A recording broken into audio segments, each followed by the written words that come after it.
Get ready to hear the truth about America on a show that's not immune to the facts with your host, Dan Bongino. All right, welcome to the Dan Bongino Show. Producer Joe, how are you today? Daniel, it's Gloat Fest 2019. Gloat Fest, that's what Joe calls this. Gloat Fest 2019. We had just a banner day yesterday. It's going to be by far our most listened to show ever. Exonerated, Part 1, where we just decimate the entire collusion scandal after the Mueller report has been released. This is Part 2 of that. This is going to be my intention with these two shows, yesterday on Monday, today on Tuesday, with this two-part series, is to give you 2 hours of content entirely start to finish, decimating this entire case so you have the mental ammunition you need. That's the point of this. Exonerated is also going to be the title to my second book, the sequel to Spygate. So that's where that's coming from. Listen, I got a lot to get to today. It's going to be a stacked show. Let's get right to it. Today's show, I want to welcome back Freedom Project Academy. Yes, we love them. Right now, there are 50 million kids attending America's public schools. The left isn't even trying to hide it anymore. They made it clear their intentions are to indoctrinate these kids and the next generation in their ideology. Real-world skills like reading, writing, arithmetic, and American history have been replaced with social justice, gender confusion, and test-driven instruction in the classroom.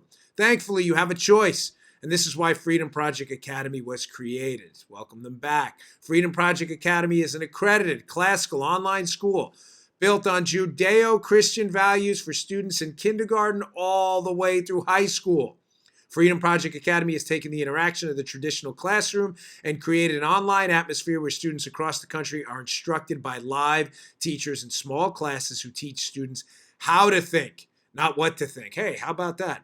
Go to freedomforschool.com. That's freedomforschool.com and request your free information packet today. That's freedomforschool.com. Enroll by March 31st to take advantage of the best early bird discount. Don't forget to subscribe to the weekly podcast, The Dr. Duke Show, available on iTunes and more. Take back control of your kids' education. Freedomforschool.com. Freedomforschool.com. All right, let's get right to it. Let's start with number one. The reason I wanted to wait yesterday and not do the shows back to back is I needed to hear some things. One of them is I needed to hear some statements from Lindsey Graham.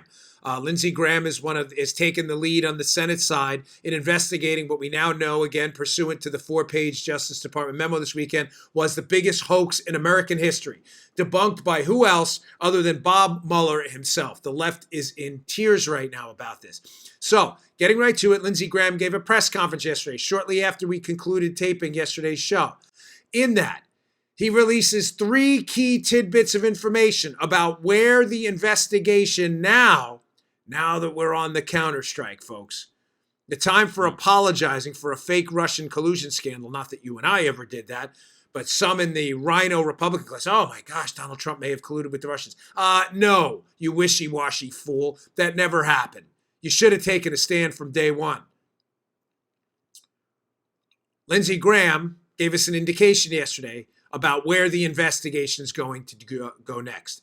Let's cue up those video cuts right there. This is important. Play cut 1 because he starts to indicate here why there was an anomaly about the FBI's investigation during the Trump campaign if they were so convinced the Trump campaign was being infiltrated by Russian forces. Play that cut. Me then and now.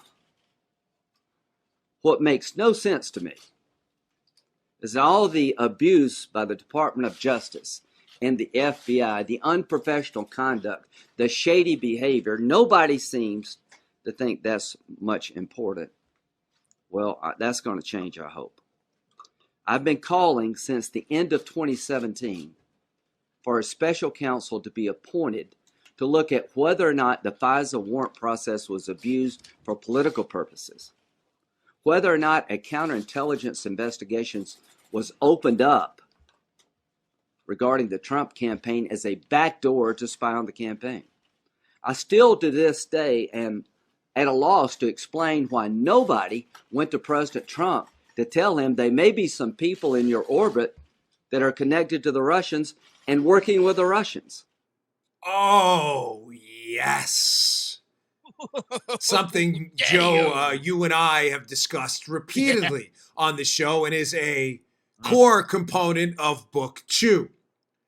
If the FBI was so convinced that Russian infiltrators were making inroads into a presidential campaign for Donald J. Trump, the Republican nominee and a Republican candidate, while they were investigating him, then why the hell didn't they tell Donald Trump that?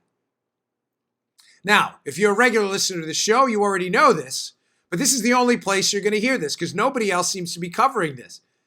This was already tried before on Senator John McCain when John McCain ran for president against Hillary Clinton and Barack Obama during that first term. Barack Obama, that election, of course, he won. But remember, Hillary Clinton was a candidate in that race too. Obama beat her for the nomination. Now, Paul, if you wouldn't mind throwing up that piece from Circa, this is a circa.com piece from John Solomon from a little while ago, talking about how, isn't it awfully coincidental that the McCain campaign was accused of the exact same Russian collusion? Keep that up for a minute. The exact same Russian collusion, if you'd like to see the visual, youtube.com/Bongino. He was accused of this already. In other words, ladies and gentlemen, this tactic's already been tried. Let me read to you from the circa.com piece. There was just one fact missing from his narrative. Exactly 1 decade earlier, it was McCain's own presidential campaign that was being roiled by concerns of possible Russian influence in his own inner circle, ironically with the same players. Manafort, Deripaska, Kislyak, and Putin, the same people that dominate the current Trump controversy. Ladies and gentlemen, they'd already tried this movie script, the Clinton team, the most corrupt political crime family we've seen in modern American history, the Clintons. This has already been tried before on McCain. Now, what stopped them from running full bore? Because remember, this didn't get as much attention. Right, Joe? I mean, if you remember, I know for those of you who just got into politics recently, although this was tried against McCain, it never got the media bandwidth that Trump fake Russian collusion with the Russians did, right? As a matter of fact, you're probably saying this is the first time I'm hearing about this. There's a reason. I didn't lose you. I know exactly where I'm going with this. The reason is John McCain's campaign got a defensive briefing by the FBI about potential Russian interference, and what happened? They got rid of the people and moved on, and what they thought was a story, or the Clinton team or others or the Democrats thought would be a story, became an non-story. Lindsey Graham knows this, of course. Lindsey Graham was John McCain's friend. I'm not absolving McCain. You already know David Kramer and the McCain Institute, his role in this later on. But let's be clear on this. Lindsey Graham can be an ally here. Graham knows this was tried before on his friend, the now past John McCain. It stopped because the FBI went to McCain and said, we have some suspicious Russian players trying to infiltrate your team. Why wasn't that same briefing given to Donald Trump? The reason is because the FBI did not want to stop Russian infiltration, fake or real, into the Trump campaign. Because the FBI needed mythical references, Aesop's fables about Russian interference in the Trump campaign to do what? To investigate Donald J. Trump. Oh, that sucks. You're darn right it does, Daddy-O. The FBI never had any intention, the people investigating this, of stopping the mythical Russian collusion scandal because they were using it to investigate Donald Trump, to spy on their campaign. This had already been tried on McCain. Don't ever forget the movie script. The 2007 Wall Street Journal article where Glenn Simpson from Fusion GPS lays out the plot and the attempt to use the plot in 2008 against John McCain. All right, I got to move on because this is a stacked show today. Point number 2 in yesterday's presser with Lindsey Graham. He brings up this interesting tidbit that Holman Jenkins wrote an op-ed piece in the Wall Street Journal about yesterday that's getting almost no attention whatsoever. None. Play cut number 2 and pay particular attention to his reference to Loretta Lynch. Campaign? I don't know, but I'm going to try to find out. As to the Clinton email disposition, why did Comey do what he did? Why did he take over the investigation in July, make a statement that she did a lot of bad things, but not quite a crime? That did affect this election. And if the shoe were on the other foot, Republicans would have been pretty mad about that.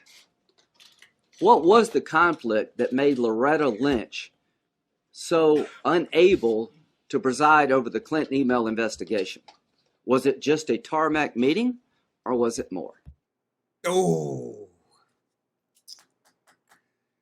Was it more? Now, here's, like we have the Devin Nunes translator, where Nunes knows the whole case, but he has to be cryptic about what he says because he doesn't want to disclose classified information because he's an honorable guy. We need to start employing a Lindsey Graham translator too, because I assure you Graham knows the whole case as well. There's a reason Lindsey Graham brought up Loretta Lynch and that tarmac meeting and asked a question, or was it something else? And it's not because Lindsey was asking a question. It's because Lindsey already knows the answer, and you have to employ the Graham translator. If you read the Holman Jenkins piece yesterday, Holman Jenkins has been all over this at the Wall Street Journal. You know where I'm going with this. Many of you haven't, so don't worry. I'll tie it right up for you in a bow. Ladies and gentlemen, there's now, it's starting to spread like wildfire. A theory out there that Jim Comey gave that press conference, the July 5th press conference, where he goes out right before in the summer of the election as it's heating up, Trump and Clinton.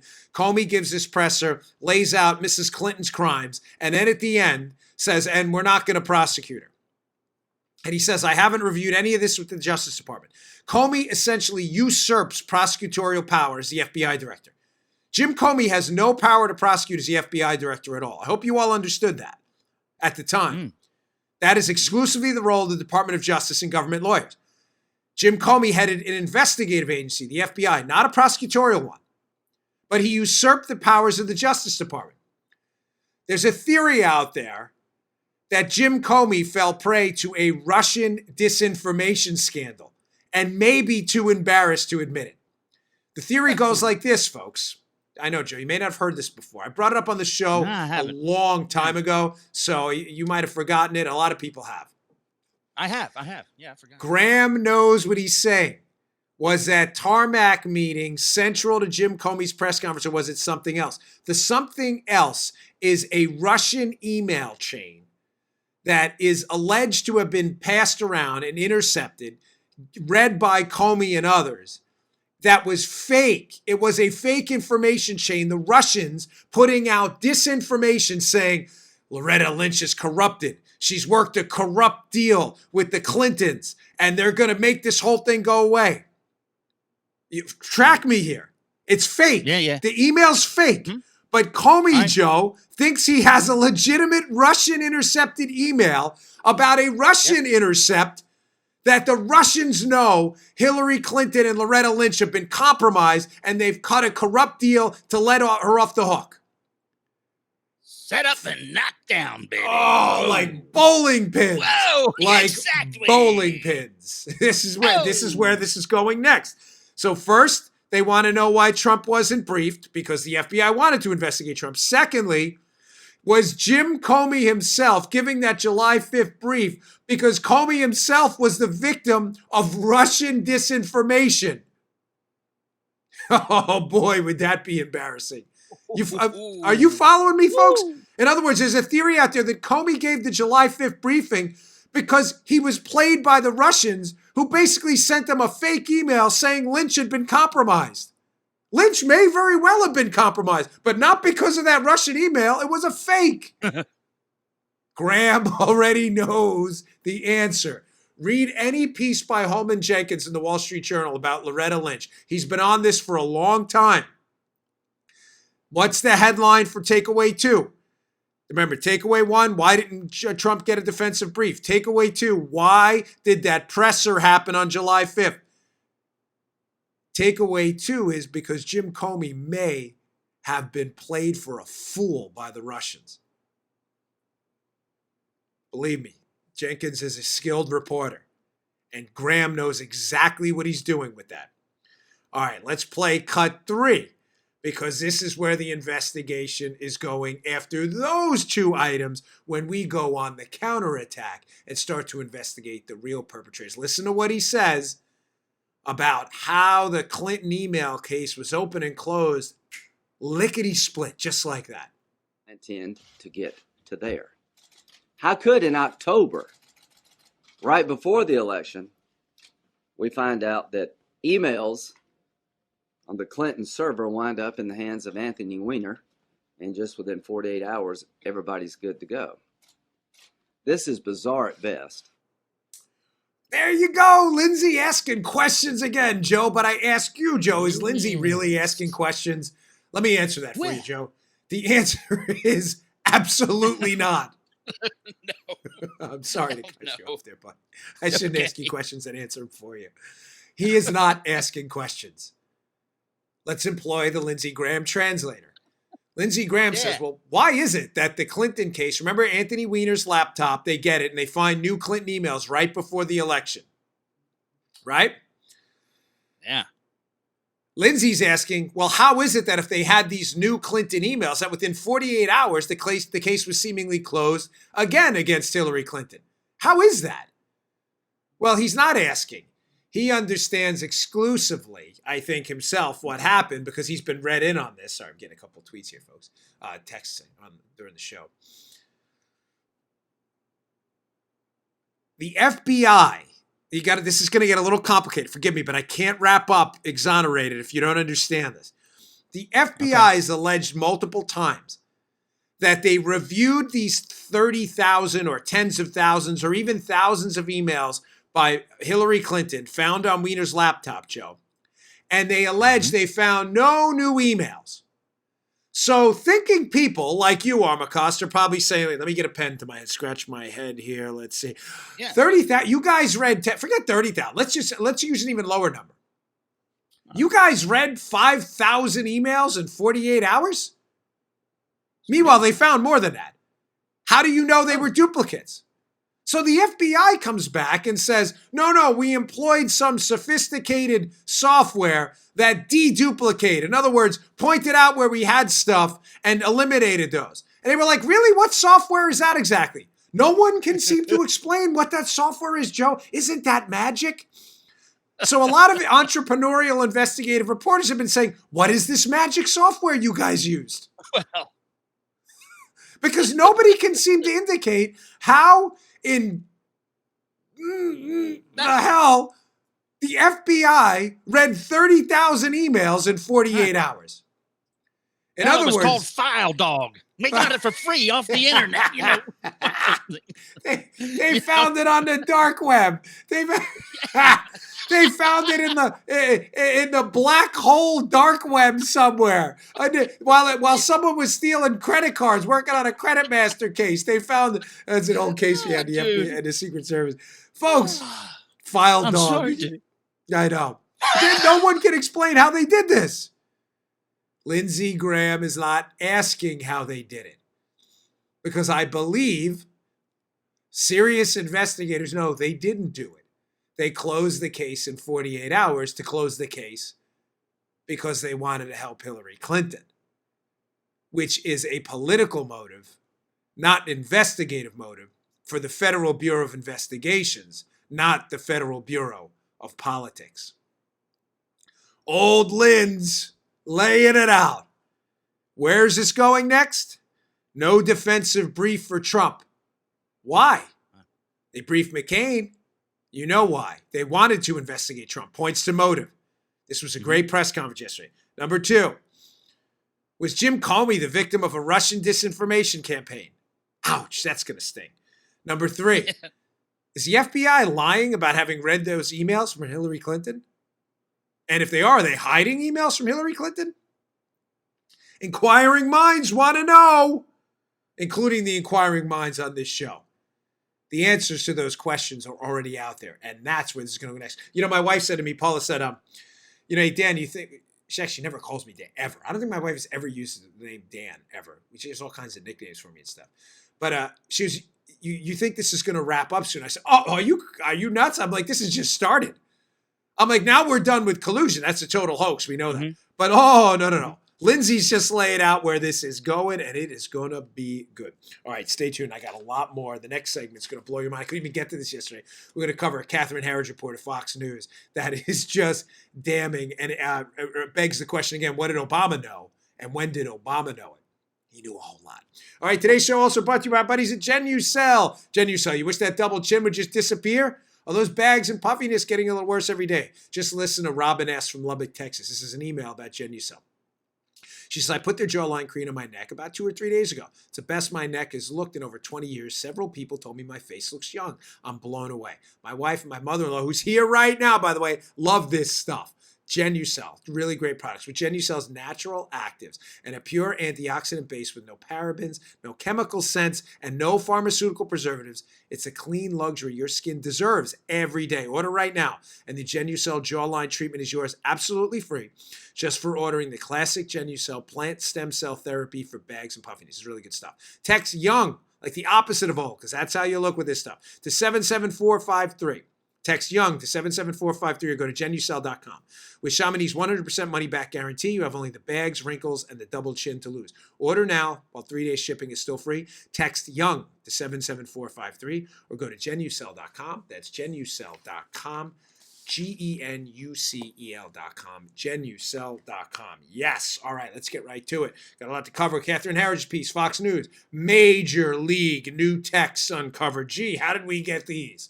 They just seem to creep about.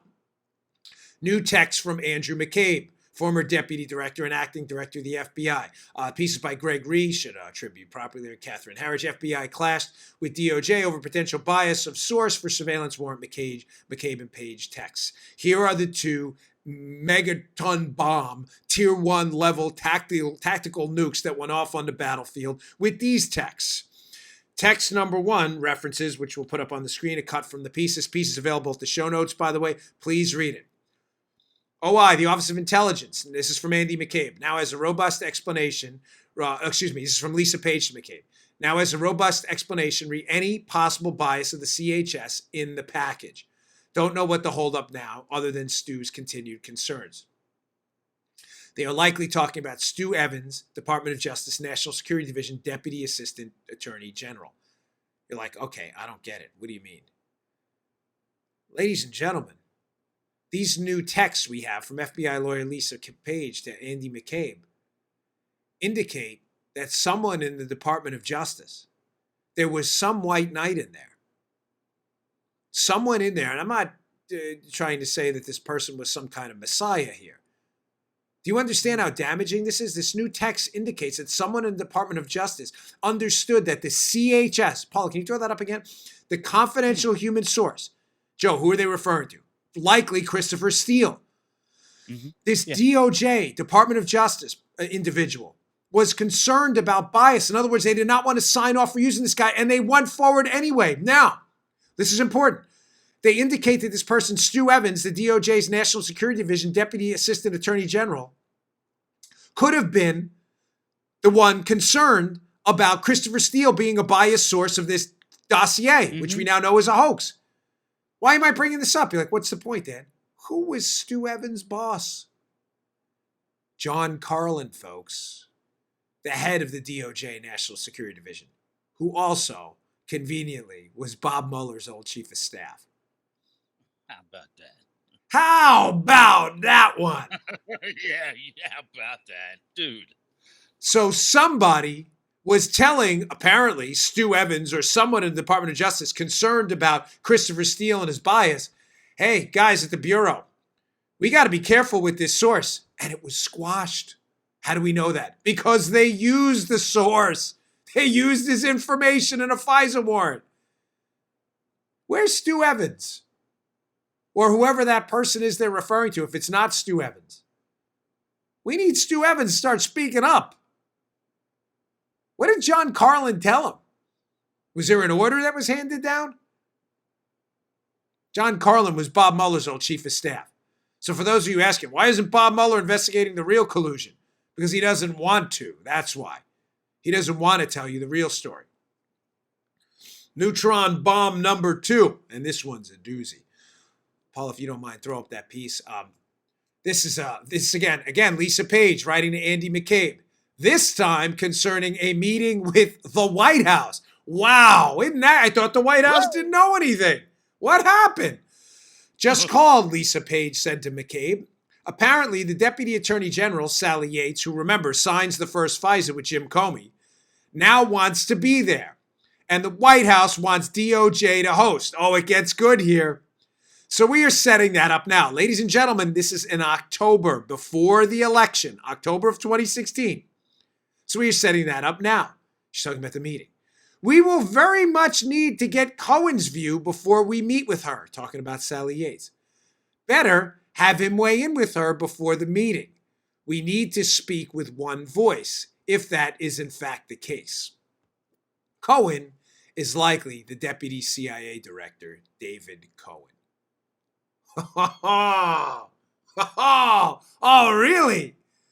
You know, this bombshell piece by Catherine Herridge, by the way, you can read it in the show notes available at Bongino.com under the podcast link, only was lost on Friday in the media scrum because of the bigger bombshell on Friday that Mueller had wrapped up his probe, delivered his report, and had no additional indictments. Mm-hmm. Ladies and gentlemen, I covered that snippet second because that snippet, entirely kneecaps politically two people.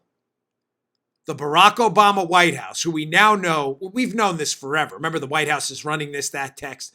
But now we know an additional text before the election that there was a meeting at the White House between the players in the dossier scandal, the hoax, and that John Brennan, who we'll get to a little later here too, who said, remember, Joe, we covered it a couple weeks ago, I didn't, quote, lay eyes on the dossier until September. Then why is your deputy, David Cohen, showing up at the White House to brief the president on a case that is only about the dossier?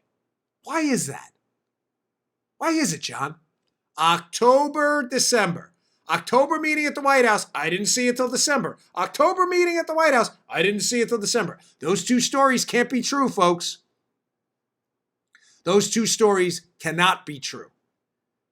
Keep in mind that first quote as well. She's talking about a confidential human source who is quite obviously Christopher Steele, who is the purveyor of the dirty dossier. Brennan is a liar. That piece would have been all over the place if it was not for the other nuclear bomb that went off on Friday with Mueller and his no additional indictments.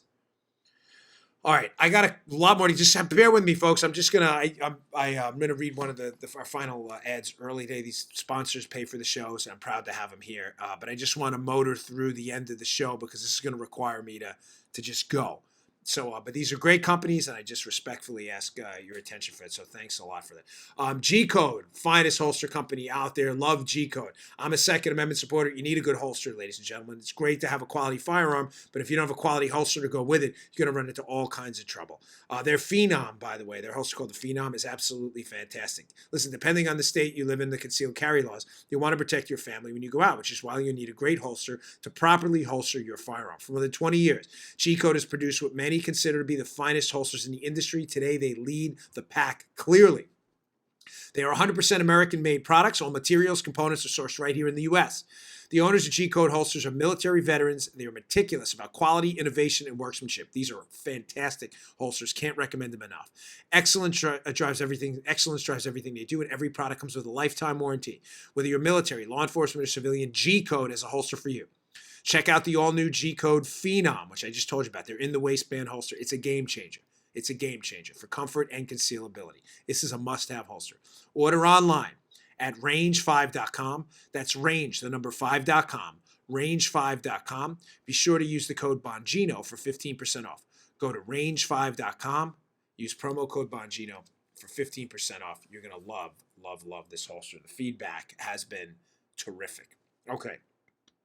Moving on. Number 3, I want to go through story number 3, the dossier quickly, and I want to hat tip Rowan Scarborough for an older piece, the Washington Times, because we're talking about this dossier yesterday and today, and to do a well-done 2-part series, we have to a lot of people emailed me and said, Dan, I don't even know what's in the dossier, and how do we know it's false? We're going to go through it point by point. We're going to do it quick because I've done this before. This piece is in the show notes. If you want a more thorough review, it's a Washington Times piece, Rowan Scarborough. Read it in the show notes today. All of this is there. But your friends who are telling you that the dossier has been verified, pieces of it have been verified, are lying to you. None of it has been verified. We now know the Mueller probe's closed. The dossier was the FBI case. It was the collusion case. Mueller says collusion doesn't exist. Therefore, the dossier, by logic, is all crap and garbage. Okay, let's put up point number one, accusation number one. Again, hat tip Rowan Scarborough. Accusation number one from the dossier. The Trump campaign was a partner in a, quote, extensive conspiracy with the Kremlin to interfere in the 2016 election. That is now conclusively false. How do we know it's false, Joe? Because the left's messiah, Bob Mueller, told us it was false. Yep. There was no, quote, extensive conspiracy. $35 million, tens of thousands of man-hours, subpoenas, pen registers, search warrants, arrests, testimonies, foreign trips, and Bob Mueller came up with how much evidence of an extensive conspiracy to collude with the Russians? Zero. A big fat egg, a donut, a Zippo, a waffle with a middle cut out. Nothing. Yeah. Accusation number two. Then Trump attorney Michael Cohen, I can't get over this. I can't believe we're going to secretly traveled to Prague to meet with Putin aides, organize cash payments to hush up hackers who infiltrated the Democrat Party computers. False. This is false. This did not happen. Cohen has testified under oath. His Clinton acolyte attorney, Lanny Davis, who's a Clinton butt kisser, that's Cohen's attorney, has also put it out in the public. This did not happen. Excuse me. Cohen has never been to Prague. Done. So accusation number one, extensive conspiracy, false. Accusation number two, Cohen coordinated the conspiracy by going to Prague. False. Moving along. Accusation number three. Oh, gosh, so stupid. Carter Page met with two Putin operatives. I know, it's like hysterical. And discussed a brokerage fee in return for pushing an end to U.S. sanctions on wealthy Russians and businesses. This is false. Carter Page has never met with these people. According to his own testimony, Carter Page has never been charged. Carter Page has never met the people alleged that he engaged in this corrupt bargain with from this company, Rosneft. It didn't happen. He did not meet with these people. Carter Page has not been charged with any crime ever. If Carter Page had been engaged in a corrupt bargain, a bribery attempt by foreign nationals, Carter Page would have been charged by Bob Mueller. The Mueller probe is closed. Carter Page was never arrested or charged with any crime. This dossier accusation, Joe, can you play that? I like that. Is false. Sorry. It's kind of childish, but I like it. I love it. It's great. All right. We have another one, Paula? How many more do we have? 3. Okay. So go to the next one. Thank you. Sorry. Oh, that's it. Okay, just 3. Oh, yeah. Those are the key components of the dossier. I'm sorry. I had sent them to my wife, and I'm throwing everybody for a loop because I want to pack so much in on the show. Those are the 3 accusations. There's more in there about Manafort as well, but I suggest you read the whole piece. That Manafort met with Michael Cohen before he went to private. None of this happened. Cohen, that's not true. That's completely not true. Okay, so the dossier out. All right, let's move on, because I want to, again, express to you how damaging this is going to be, this entire case, to people who've invested their entire professional credibility in this. Let's go on to John Brennan. Okay, let's play video cut 1. This is John Brennan just about a week ago on MSDNC with Lawrence O'Donnell. John Brennan, former head of the CIA, a disgraced, disturbed individual, on there talking about how the Mueller probe, which on Friday released no indictments or no sealed indictments. This is him talking about the Mueller probe. What a disgrace. For example, this week on Friday, not knowing anything about it, but Friday is the day that the grand jury indictments come down. And also this Friday is better than next Friday because next Friday is the 15th of March, which is the Ides of March. And I don't think Robert Mueller will want to have that dramatic flair of the Ides of March when he is going to be delivering what I think are going to be his indictments, the final indictments, as well as the report that he gives to the Attorney General. What makes you believe that he has more indictments? Because he hasn't addressed the issues related to criminal conspiracy as well as any individuals. Criminal conspiracy involving the Russian influence? Russians, yes, yeah. I think it was very, and in that's terms of an area, American person, U.S. persons. That's an area you know something about. That investigation was developing while you were still on the job. Well, it was in terms of looking at what was going on with the Russians and whether or not U.S. persons were actively collaborating, colluding, cooperating, and involved in a conspiracy with them or not. But also if there's going to be any member of the Trump family. Did you see enough at that stage to believe that there would now that would result in indictments once investigated? I thought at the time that there was going to be individuals who were going to have issues with the Department of Justice. Yes, and I think we've already seen a number of individuals who have been indicted, either have pled guilty or have been convicted now. So again, I don't have any inside knowledge. I'm not talking with anybody in special counsel. Yes, you do. You have the inside knowledge, but not about the status of the investigation right now. Yeah. But I do think also if anybody from the Trump family, an extended family, is going to be indicted, it would be in the final act of Mueller's investigation, because Bob Mueller and I think his team knows that if he were to do something, indicting a Trump family member, or if he were to go forward with indictment on criminal conspiracy involving U.S. persons, that would basically be the death knell of the special counsel's office, because I don't believe that Donald Trump would allow Bob Mueller to continue in the aftermath of those types of actions. John Brennan, thank you very much. You have to listen to every word in the John Brennan answer. Thank you very much for joining us. I really appreciate it. Listen to this goofball. So last week, he is still making allegations about an extended conspiracy. Let me use different words. An extensive conspiracy between Trump and the Russians, and there were going to be additional indictments, including potentially Trump's kids. Ladies and gentlemen, where does that extensive conspiracy appear? In the dossier point I just showed you from the Rowan Scarborough piece. The only, I cannot emphasize this enough. If you missed yesterday's show, you have to watch them both. Please, I'm begging you, humbly asking you to do that. The only place this extensive conspiracy, which has now been debunked, exists is in the dossier John Brennan claims he didn't see till after the election. He is still married to this thing. It's fake. Once the dossier was debunked, the whole case disappeared like an Alka-Seltzer tablet in water. It's over. It's over, John. You got destroyed. Now, why is Brennan in a world of trouble right now? Brennan is in a world of pain right now.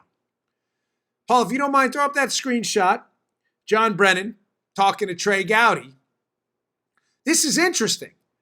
Brennan still to this day is claiming that he doesn't know anything about the dossier or hadn't, quote, laid eyes on it till after the election. After the election, basically in December. But as you can see from what he tells Trey Gowdy, Gowdy asks him back in May 23rd of 2017, Gowdy says to him, hey, do you know who commissioned the Steele dossier? It's hat tip Epic Times, by the way. I don't, Brennan replied. So Brennan, still to this day, May 23rd, 2017, in sworn testimony, is up on the Hill telling a member of Congress at that time, Trey Gowdy, that he has no idea who commissioned the Steele dossier. Is that right? You may say, okay, Dan, so he's lying. Of course he probably knew Christopher Steele commissioned the dossier. Folks, please tell me you follow me. I did this in order for a reason. The Catherine Herridge piece. There's a text from an FBI lawyer to McCabe that the deputy director of the CIA who works for Brennan is going to be at a briefing meeting at the White House about this particular case where they're concerned about a confidential human source. In another text, he works for Brennan. Brennan is still married to this collusion scandal. The dossier's been debunked. Brennan tells Trey Gowdy, I didn't know anything who commissioned the dossier up until She still doesn't know. May 23rd of 2017. Paul, if you don't mind, throw up the second screenshot. This is from The Guardian, hat tip The Guardian. According to one account, GCHQ, that's the British NSA's then head Bob Hannigan, passed material in the summer of 2016 to the CIA chief, John Brennan. The matter was deemed so sensitive it was handled at the director level. After an initially slow start, Brennan used GCHQ information and intelligence from other partners to launch a major interagency investigation. Bob Hannigan conveniently knows who Christopher Steele is. But even more damning information, ladies and gentlemen, John Brennan in August of 2016, before the election, after he receives this information in, quote, the summer of 2016, goes up to Capitol Hill to brief the Gang of Eight on it. Harry Reid is in that briefing. Harry Reid gets that briefing, and Harry Reid then writes a letter to the FBI telling them to investigate Donald Trump. And what appears in that letter? Allegations that appear only in the dossier. Are you tracking me now? John Brennan is in a world of trouble. I have no doubt that John Brennan lied. John Brennan lied about knowing who commissioned the dossier. John Brennan lied about when he first, quote, laid eyes on the dossier. It appears more than likely now that Brennan briefed Harry Reid on components of the dossier that he got from the United Kingdom's own people. That dossier was then used by Harry Reid in a letter to the FBI to push, to double down on the investigation into Donald Trump. John Brennan is in a world of trouble right now. It's not just John Brennan. Obviously, the White House is in trouble as well, as we saw from that Catherine Herridge piece. Now we know there were briefings at the White House. We know the CIA was involved in those briefings. We know the FBI in those same briefings says they want to speak with one voice. What voice is that? The dossier? Was it speaking? Was it speaking in tongues? What voice were they talking about? Someone else is in trouble too, folks. Joe, if you cue up that cut of Jim Clapper. This is Jim Clapper and a phone interview with Anderson Cooper. And I want you to listen at the end where Clapper, I think, senses he's in a world of trouble. This is from a while ago, a couple months back.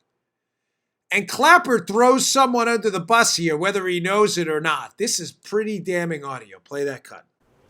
The 2017 assessment that the president says he now agrees with, that was done while you and then CIA Director John Brennan were still in office.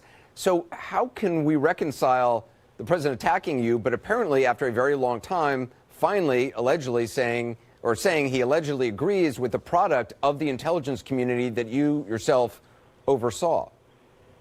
Yeah, well, this is, as we've come to know the president, he's not a stalwart for consistency or coherence.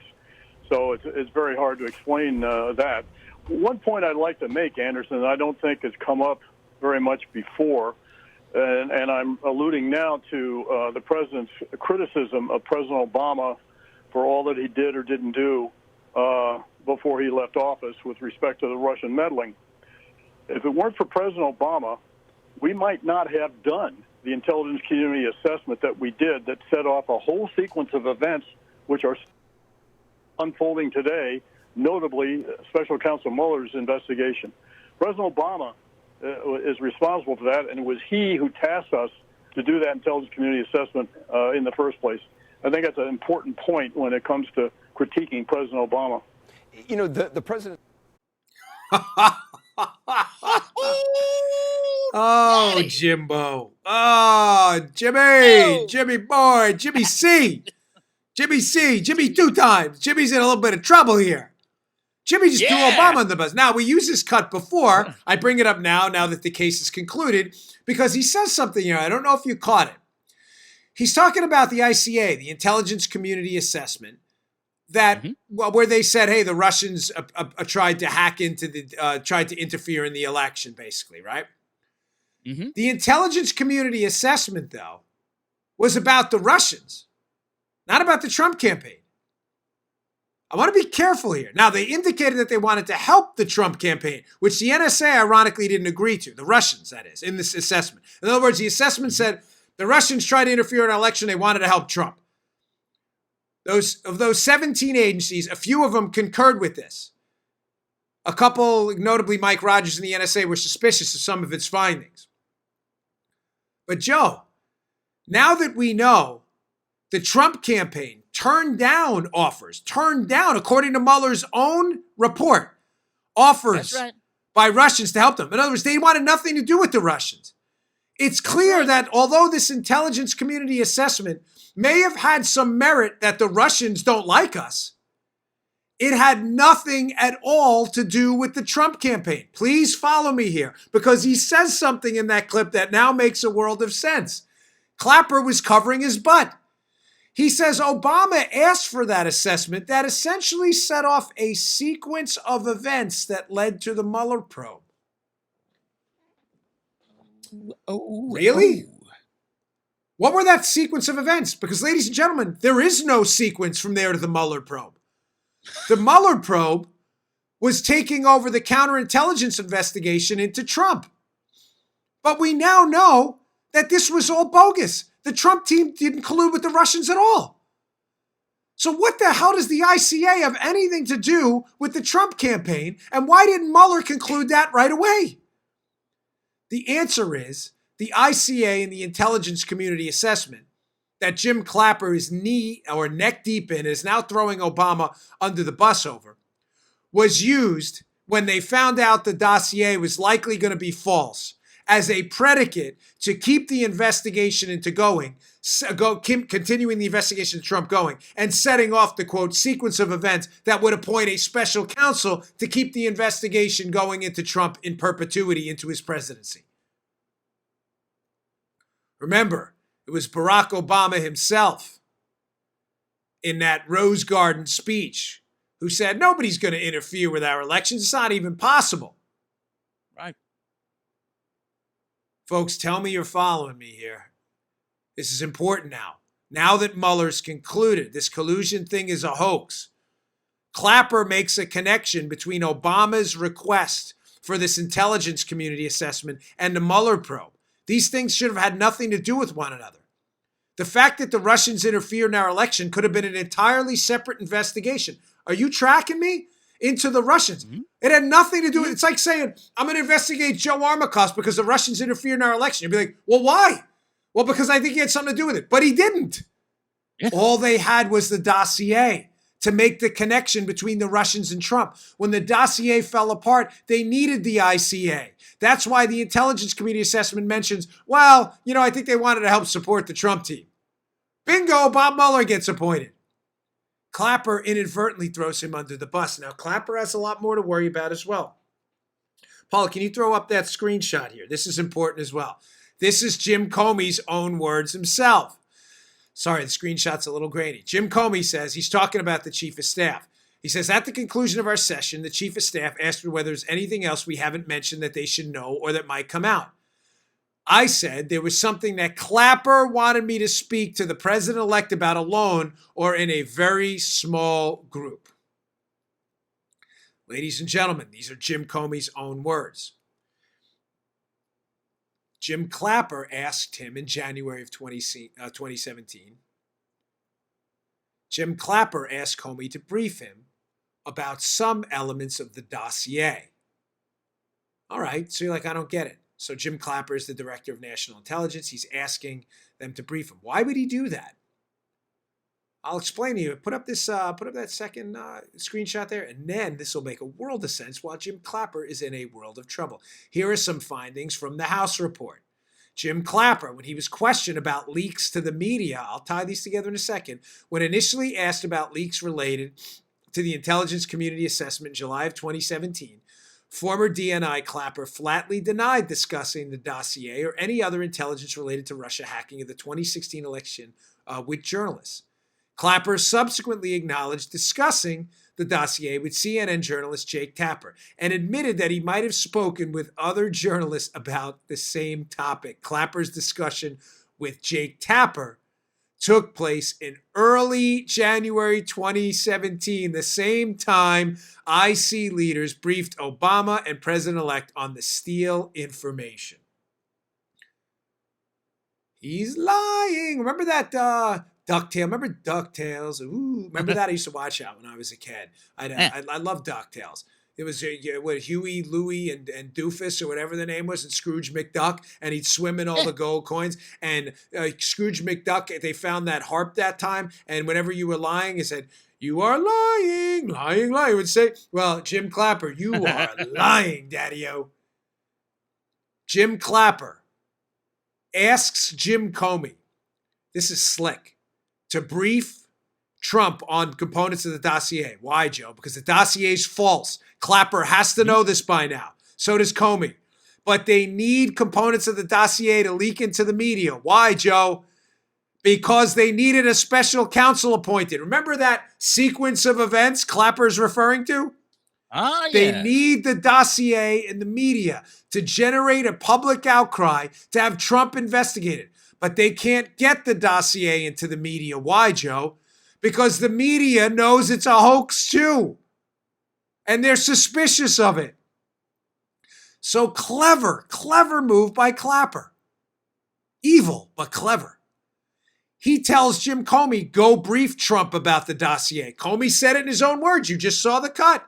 Mm-hmm. Clapper told him to do it. The PE, the president-elect, brief him about it. Clapper then leaks to Jake Tapper at CNN components of that briefing. Then the story becomes what, Joe? Don't worry, we don't have to print the dossier. We can just print the president was briefed about this really bad information, and bingo, what happens right around the same time? BuzzFeed says, well, let's just put the information out there. Boom. Right. The dossier gets out into the public. And what happens? Of course, an outcry happens. People start screaming Trump colluded with the Russians. And months later, after Trump is inaugurated, you have the appointment in the sequence of events of Bob Mueller to continue to harass Trump for 675 days. Ladies and gentlemen, I hope you're getting it. Brennan's in trouble because he lied about when he saw the dossier. That's clear as day now. He lied about knowing who authored the dossier. Clapper's in trouble because he said he never said anything to the media about the dossier or the ICA. But then when questioned under oath, he admits, well, I spoke to Jake Tapper right around January of 2017, conveniently the same time he told Jim Comey to go brief Trump on the dossier that became a main component of a CNN story run right after that about President Trump's briefing about the dossier. Slime balls everywhere. Oh, boy. All right, one final note. I want to throw this in. Hat tip to my source. You know who you are. Good guy. I neglected to talk about one final strategic stroke of genius with Rosenstein yesterday. It wasn't intentional, by the way. It was just so much information to get out. And I had taken I'll just leave that out. I knew some things, let's just say. Let's leave it at that. I mentioned yesterday on the show that President Trump's stroke of political genius was getting Rod Rosenstein to put his John Hancock or his imprimatur, his name, in the final exoneration letter from the DOJ, exonerating him both of obstruction of justice and collusion, the one we saw that came out this weekend. That letter has names Rosenstein and Bill Barr. I said, what a political stroke of genius, considering the fact that Rosenstein's signature also appears on the fourth FISA, the last renewal that gave President Trump, that gave the FBI permission to spy on President Trump, despite the fact they already knew this dossier was junk. They had to. It had never been verified. But one of my buddies emailed me and said, Rod Rosenstein's John Hancock appears on a couple other things too. This was good, which is right, but I should have just laid it out more clearly yesterday. So we not only have Rosenstein signing the fourth FISA, Joe. In other words, hey, go ahead and continue to spy on the Trump team. Mm-hmm. Rosenstein also signed the memo that fired Jim Comey. Rosenstein wrote the memo that fired Comey. Did you forget that, folks? Rosenstein did it. Remember, after firing Comey, that's what they thought was obstruction of justice on Trump's behalf? Rosenstein's the one who wrote the memo. Third, the scope memo giving Mueller expanded powers to investigate Trump was signed by Rosenstein too. Do you understand what a genius move by Trump? The same guy involved in the spying, involved in the firing of Comey and the investigation afterwards into the firing of Comey, the obstruction memo that I believe is in the expanded scope memo, the same guy who signs this also signs his name or puts his name on a memo exonerating Trump of all of this in the end. Nice move, POTUS. Beautiful. Beautiful. What a way to put a cherry on top of all these idiots that came after him. I said last week, this is the greatest spy story ever told, except the characters are imbeciles. Ladies and gentlemen, there is no James Bond in this. There is no Jack Ryan. There may be Ryan Jack or Bonder James, but there ain't no James Bond and there ain't no Jack Ryan.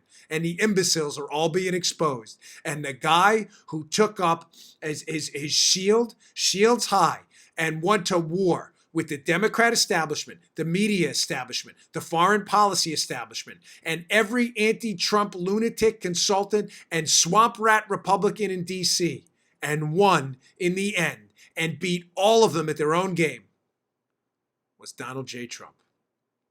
Nice work, Mr. President. You won.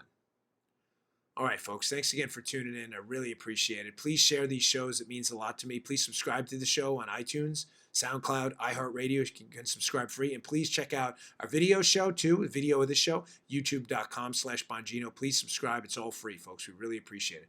You're such a great audience. I really appreciate your feedback. It means the world to me. I really can't say that enough. Thank you. All right, folks. I'll see you all tomorrow. You just heard The Dan Bongino Show. You can also get Dan's podcasts on iTunes or SoundCloud. And follow Dan on Twitter 24/7 @DBongino.